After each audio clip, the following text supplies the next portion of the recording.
JDF soldier arrested in St. Elizabeth gun seizure. A member of the Jamaica Defense Force JDF was arrested in St. Elizabeth following the alleged discovery of an illegal gun. Police were conducting operations in the parish on Tuesday when about 1:20 a.m. in the Braids River area, a black Toyota Vauxhall vehicle was searched and reportedly found to contain one firearm, a Smith & Wesson Springfield 9mm pistol. The serial number had been tampered with, and the gun was fitted with a magazine containing one live cartridge, police stated.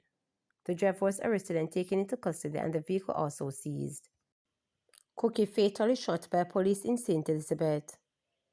One man was shot and killed during a police confrontation in St. Elizabeth on Tuesday. Police say about 5:15 a.m., a team carried out an intelligence-led operation in Cambridge, St. Elizabeth, in search of George Griffiths, also known as Cookie, and during the confrontation, the man was shot and injured. He was reportedly rushed to the Black River Hospital, where he was pronounced dead. The lawmen claim one Smith & Wesson firearm was recovered. Griffiths had been charged with illegal possession of a firearm and ammunition in April 2020. A Taurus 9mm pistol had allegedly been retrieved from under the driver's seat of a Toyota Innova he was driving. He was sentenced and then appealed the case. He had also been charged with assault occasioning actual bodily harm in 2017. Witness who was on Mary Dean's cell block in 2014 recounts beating.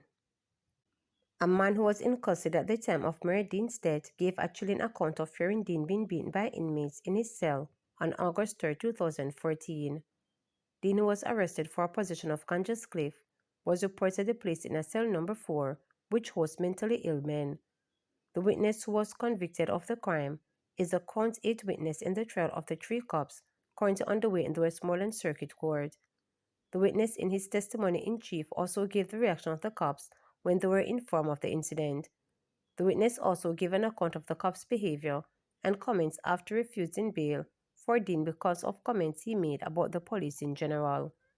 The 3 accused are District Constable Marlon Grant, Corporal Elaine Stewart, and Constable Juliana Cleveland. They are all charged with manslaughter and misconduct in a public office. It is alleged that Dean was brutally beaten on August 3, 2014.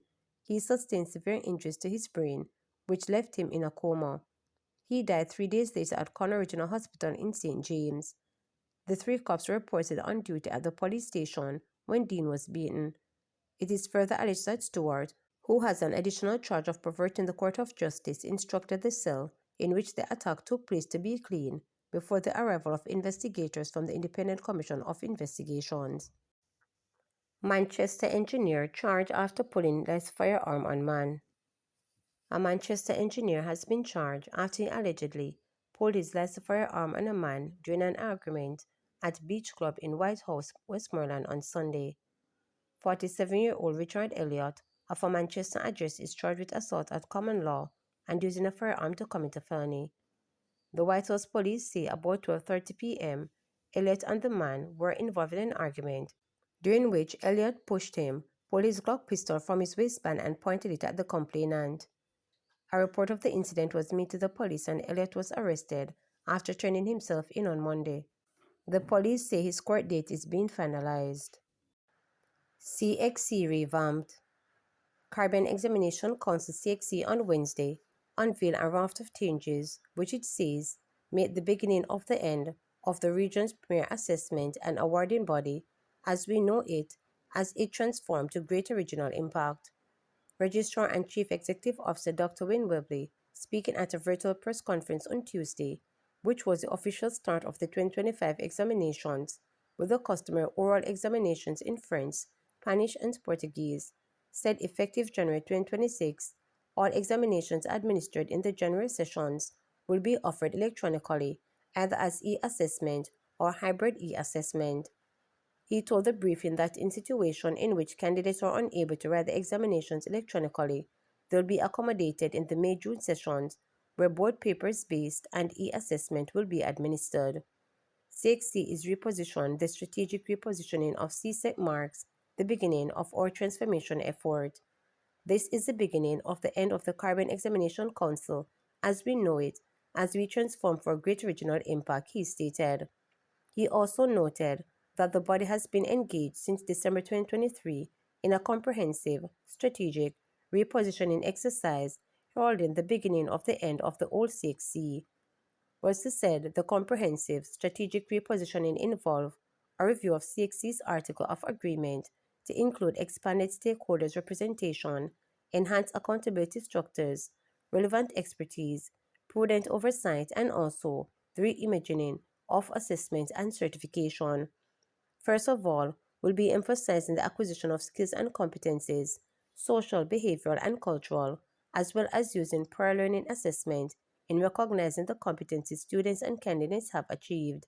Secondly, we will be redesigning our qualification to achieve optimal balance between content coverage and the acquisition of skills through diverse approaches including signaling of the current and future employment and skills demand as well as the modernization of syllables, he told the briefing. The new qualification, called the Caribbean Targeted Education Certificate (CTEC), what he said, will be at the start standard of Caribbean Secondary Education Certificate (CSEC) and Caribbean Advanced Proficiency Examination (CAPE). This will utilize the same syllabus, will be focused on related and relevant learning outcomes, as well as provide for the progressive achievement of competencies, and will be non-terminal. The TTEC, along with the suite of credentials we offer, will be awarded to students who successfully achieve a module.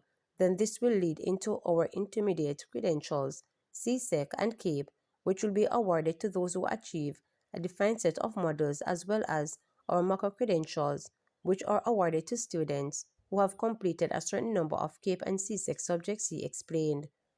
The approaches of CTEC will be subject-based, where the assessment is based on qualifications embedded in the syllabus, or the skill-based assessment, where assessment will be based on the competencies achieved through real-life scenarios. So a lot more flexibility will be available to students in achieving and demonstrating the competencies required, he noted, adding that this approach has begun with English and mathematics, which will now be treated with a modular level. This will add a greater level of flexibility to the teaching and learning and assessment process because now a student who, for some reason, has to leave school can re-engage the system based on what module you have already completed, so you don't have to start the entire syllabus over. The team will start the pilot of this CTEC certification in September 2025, and the first certificate will actually be awarded in 2026 when the first set of students will be writing their examination, he noted. In the meantime, 60 said given the repositioning, the use of artificial intelligence will feature highly. As such, it announced that it will be entering into Memorandum of Understanding with regional governments to facilitate the adoption of a framework for the use of AI in education. We did some data collection in December last year, and nearly 70% of our member states don't have a formal AI policy or framework in place. For us to benefit as a region, we need a harmonious development utilizing the technologies across the board. It's not going to help us if one state move ahead quickly and the others are struggling to follow because CSEC exams are not territorial, they are not located in one state, all must benefit from the intervention. The idea behind the framework is not prescriptive in nature, but provide guidance, CXC Director of Technological Innovation, Rodney Payne said on Tuesday. CXC in the meantime maintained that it was intended that students will be responsible in their access and use of generative AI while improving their capabilities to use AI, whilst emphasizing it would be harsh in dealing with any attempt to cheat. Director of Operations Dr. Nicole Manning said, as it relates to the electronic and hybrid assessment, the use of electronic pre-slip to release results in 2024 was evidence of the move towards digital transformation by the regional body. CXC is ensuring that there is stability and assurance where the exam is concerned, even if you have internet disturbance, so whether they view online or otherwise, candidates will be fine in doing their examination, she noted. As it relates to the use of AI, Manning emphasized that the standards and guidelines developed by the Council are keen on the ethical use of AI and academic integrity, as well as data privacy laws and security. These standards will take effect for the year 2026. to subscribe, like, share, and click the notification bell for daily updates.